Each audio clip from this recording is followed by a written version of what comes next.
দ্বিতীয় বিয়ে করতে প্রথম স্ত্রীর অনুমতি লাগবে না।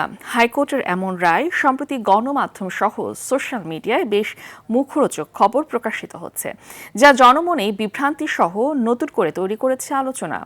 তবে দ্বিতীয় বিয়ের ক্ষেত্রে হাইকোর্টের রায়টি কি? এক্ষেত্রে প্রথম স্ত্রীর অনুমতি লাগবে কিনা এ বিষয়ে আইনজীবী ইশরাত জাহান বলেন, আইনের কোথাও প্রথম স্ত্রীর অনুমতি বাধ্যতামূলক না থাকায় এই রিটটি করা হয়েছে। আর ব্যারিস্টার ওমর ফারুক মনে করেন, আরবিট্রেশন কাউন্সিল স্ত্রীর অনুমতিকে আরও জোরালো করেছে। জিয়া মাহমুদের report. Colour expert, George sap এবং মাইল্ড অন হ্যান্ডস টেকনোলজি সমৃদ্ধ অরিক্স ক্রিস্টাল ওয়াশ আপনার লন্ড্রি এক্সপার্ট। হাইকোর্টকে অনেক ধন্যবাদ। দ্বিতীয় বিয়ে করতেছে প্রথম ওয়াইফের অনুমতি লাগবে না। 1961 সালের মুসলিম পারিবারিক আইন অনুযায়ী কোনো ব্যক্তির বিয়ে বহাল থাকা অবস্থায় আরবিট্রেশন কাউন্সিল অর্থাৎ সালিশ পরিষদের লিখিত পূর্বানুমতি ছাড়া আবার বিয়ে করতে পারবেন না। করলে 1974 সালের মুসলিম বিবাহ ও তালাক রেজিস্ট্রিকরণ আইনের অধীনে তা রেজিস্ট্রি হবে না। একটা বড় ভালো রাখতে পারোস না, তোরা আবার রাখবে দুইটা তিনটা চারটা বিয়ে। তবে সালিশ পরিষদের অনুমতি পেলে বিয়ে করতে পারবেন। প্রেক্ষাপটে এ আইনের বৈধতা চ্যালেঞ্জ করে হাইকোর্টে রিট করেন সুপ্রিম কোর্টের আইনজীবী ইশরাত হাসান। এখানে আরবিট্রেশন কাউন্সিল অর্থাৎ একজন চেয়ারম্যান, তার হাতে যদি এই ধরনের ক্ষমতা থাকে তাহলে যিনি ভুক্তভোগী এখানে তিনি বঞ্চিত হচ্ছেন। অর্থাৎ এখানে মূলত ভুক্তভোগী হচ্ছে তার ফার্স্ট ওয়াইফ, তার পারমিশনটা বাধ্যতামূলক থাকা প্রয়োজন।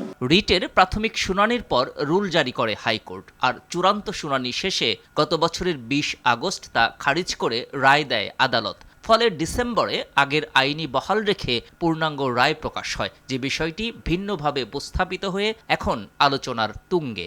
দ্বিতীয়তে যেতে হলে অনেকগুলো কন্ডিশন আছে।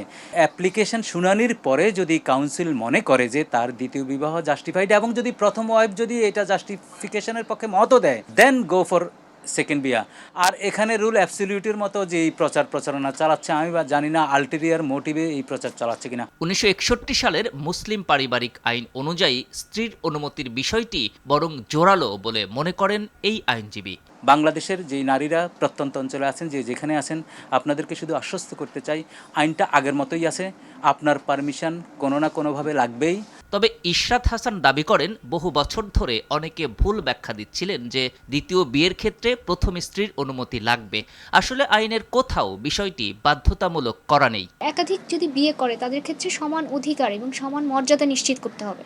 তো সেই সমান অধিকার আর সমান মর্যাদা উনি কীভাবে নিশ্চিত করবেন, সেই এক্সপ্লেনেশনগুলিও তো আসলে রুলসে থাকা দরকার, সেগুলো আমরা মনে করেছি। হাইকোর্টের এই রায়ের বিরুদ্ধে আমরা লিখিত আদেশ পেয়েছি, আমরা সামনে আপিল করার প্রস্তুতি নিচ্ছি।